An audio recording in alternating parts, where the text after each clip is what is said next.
Around the growth and adoption of IoT, how have you seen this technology really shift and impact enterprise security strategies? So I think nobody could have expected the extreme proliferation of IoT devices the Yeah. way we have been. I mean, I guess people in the industry have thought about this for a long time, but if you look at the average consumer and just how many devices they have on their person, they can transmit data they don't even realize is being transmitted. And now you take that up a level to what's happening within enterprise boundaries.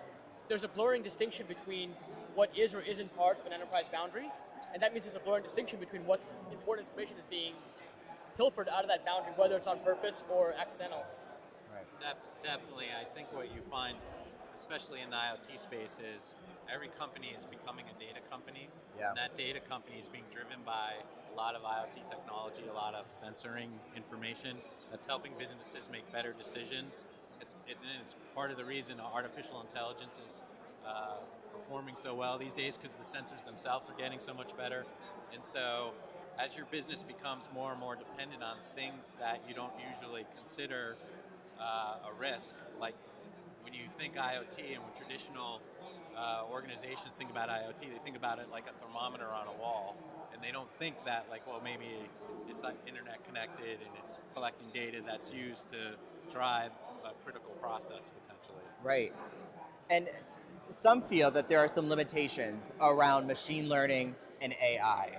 How can we as security practitioners address some of those maybe vulnerabilities that you were talking about and some of those gaps? Right, so I think there's two elements. But one is the correct use of artificial intelligence in your environment.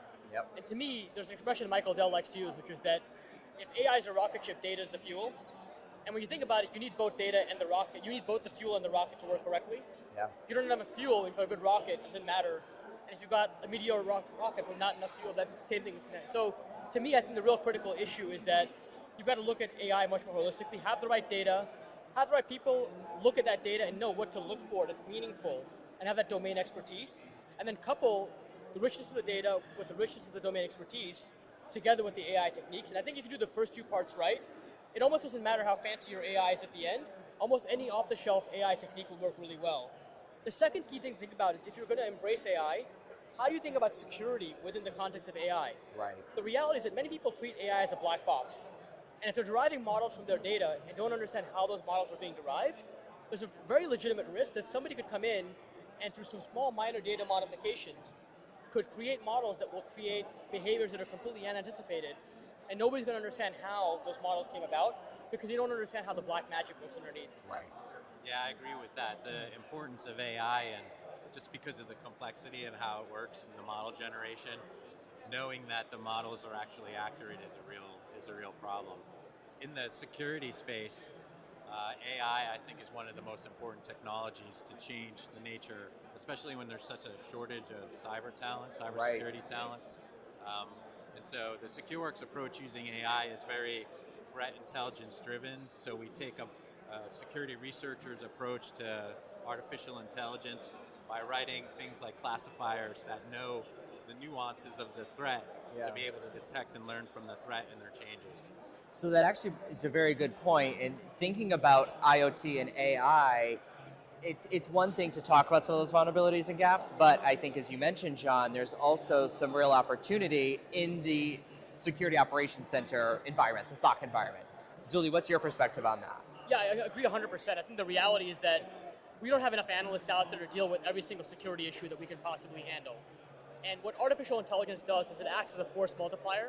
It makes analysts to some degree more powerful because on the one hand, you can use AI to surface the most relevant, interesting events.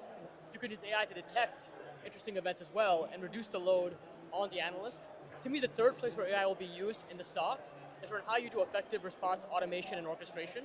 That is a burgeoning area because the reality is everyone's got all these vendors, they've got to make all these technologies work together. And by applying analytical techniques, including machine learning and AI, we may be able to find new ways to orchestrate technologies and really help the security operations center out considerably.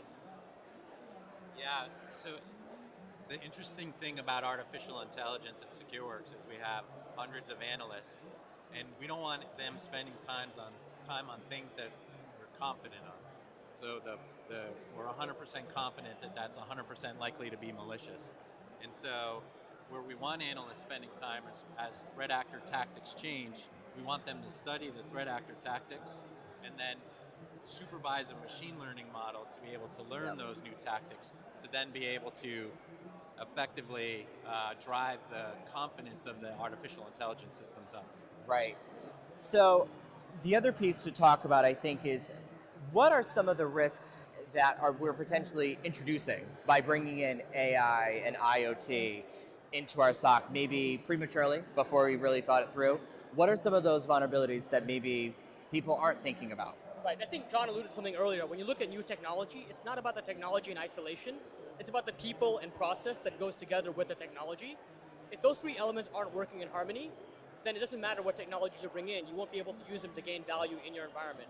So for example, let's say tomorrow you decide you're going to implement a brand new deep neural network because it provides all these benefits. Let's say something goes wrong and you have to be able to fix the issue. Well, you need somebody with a PhD in artificial intelligence to come in and fix it. And if so, do you have access to that person to actually deal with the issue up front? And if not, you've got to think about that element entirely. So to me, it's the process and people that matter just as much as technology when we embrace new technical concepts into our environments. Yeah, the other thing about IoT that's really could be impactful or interesting is that it gives a physical component to a cyber threat to be able to actually manipulate an environment or do something that they couldn't necessarily do before. And that really becomes like a safety issue. So now it's not just confidentiality, integrity, and availability, it's also safety.